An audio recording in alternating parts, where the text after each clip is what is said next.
Assalamualaikum warahmatullahi wabarakatuh. Halo semuanya, perkenalkan nama saya Ashar Naufal Abror dengan NIM 2310505021.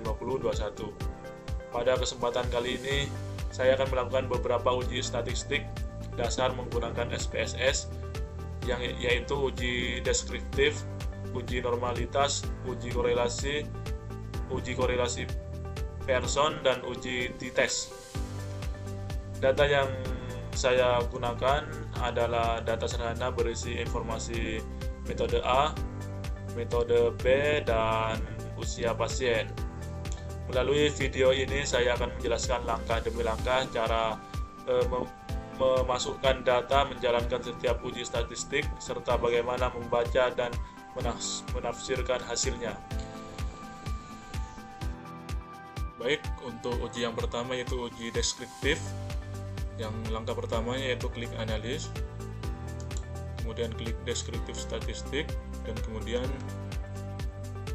klik deskriptif, menu deskriptif, pencet, kemudian pindahkan ketiga variabel yang awalnya di sini, pindah ke menu variabel, kemudian tinggal klik OK, dan hasilnya akan muncul pada tabel deskriptif statistik ini, di mana metode A terlihat nilai minimumnya 12 dan maksimumnya 16, dan nilai meannya atau rata-ratanya 13,80, dan nilai STD-nya 1,317. Untuk metode B, nilai minimumnya yaitu 10 dan maksimumnya 13. Untuk meannya 11,30. Untuk nilai STD-nya 0,949. Untuk usia pasien, nilai maksimumnya yaitu 38, nilai minimumnya 38, nilai maksimumnya 55. Untuk meannya 45,90, untuk nilai STD-nya 5,507. Di mana data ini memberikan gambaran awal sebelum melakukan pengujian lebih lanjut. Untuk uji selanjutnya yaitu uji normalitas Shapiro-Wilk. Untuk uji normalitas ini langkah awalnya sama, tetap klik analisis juga, kemudian deskriptif statistik, kemudian setelah deskriptif statistik klik menu ekspor. Semua variabel ini di blok, terus pindahkan ke dependent list. Kemudian klik menu plot, dan bagian menu normality plot with test ini dicentang, terus continue. Setelah itu klik OK,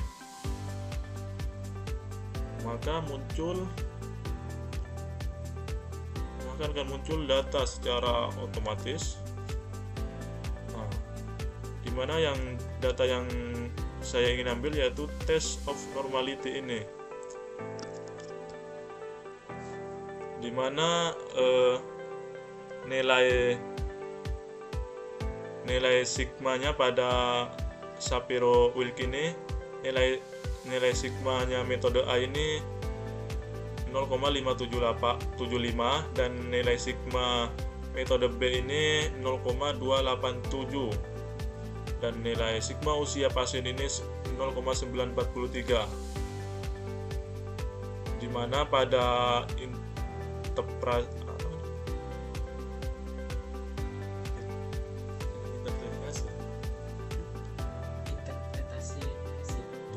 interpretasi hasil, jika P value lebih besar dari 0,5,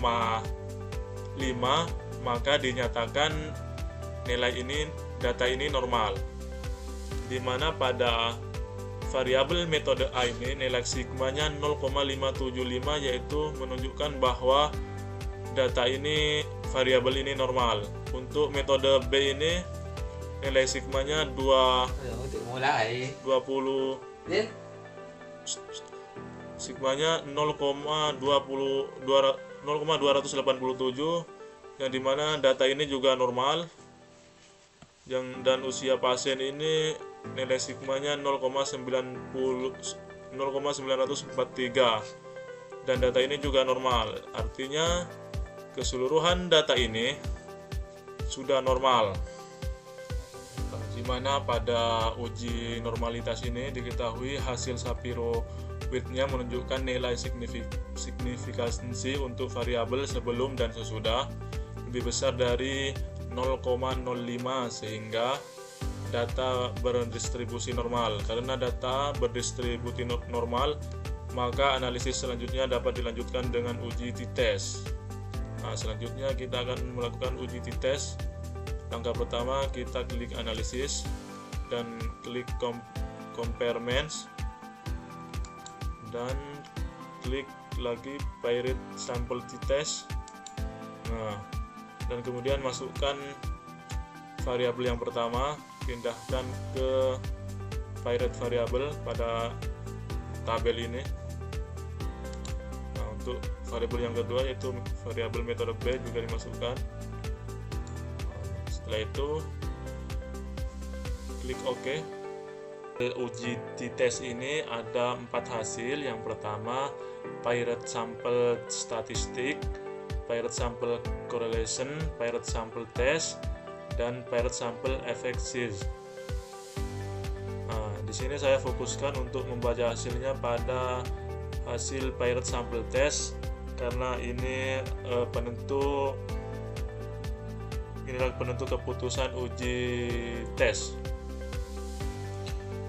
Untuk interpretasinya, jika sigma lebih kecil dari 0,05, maka ada perbedaan yang signifikan. Artinya kondisi sebelum dan sesudah benar-benar berbeda secara statistik. Dan jika sigma lebih besar dari 0,05, maka dinyatakan tidak ada perbedaan yang signifikan. Artinya perubahan yang terjadi tidak cukup kuat secara statistik. Berdasarkan hasil uji paired sample t-test diperoleh nilai signifikan p-value yaitu 0,01, yaitu lebih kecil dari 0,05. Hal ini menunjukkan bahwa terdapat perbedaan yang signifikan antara nilai sebelum dan sesudah perlakukan. Dengan demikian dapat disimpulkan bahwa perlakuan yang diberikan berpengaruh secara signifikan terhadap perubahan nilai responden. Selanjutnya uji yang keempat yaitu uji korelasi. Langkah pertama klik analis, kemudian klik correlate, kemudian klik bivariate. Masukkan dua variabel yaitu variabel metode A dan metode B.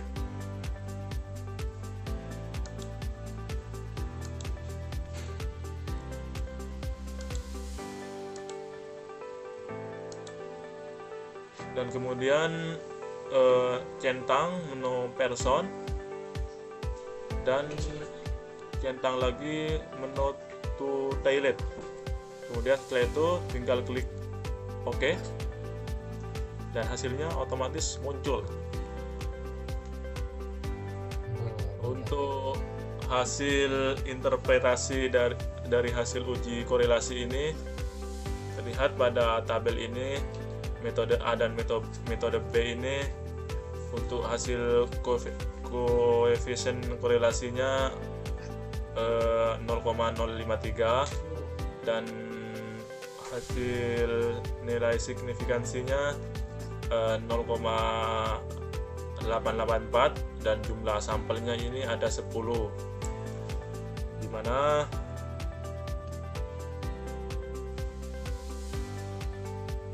nilai koefisien korelasi person sebesar 0,053 menunjukkan bahwa hubungan antara metode A dan metode B sangat lemah atau hampir tidak ada hubungan, yaitu mendekati 0. Jadi arah korelasi positif menunjukkan bahwa jika nilai metode A meningkat, metode B cenderung ikut meningkat. Namun hubungan ini sangat lemah sehingga tidak bermakna. Selanjutnya nilai signifikan sebesar 0,884 jauh lebih besar dari batas signifikansi 0,05. Artinya, perubahan pada hasil metode A dan metode A tidak ada hubungan secara signifikan dengan perubahan hasil metode B.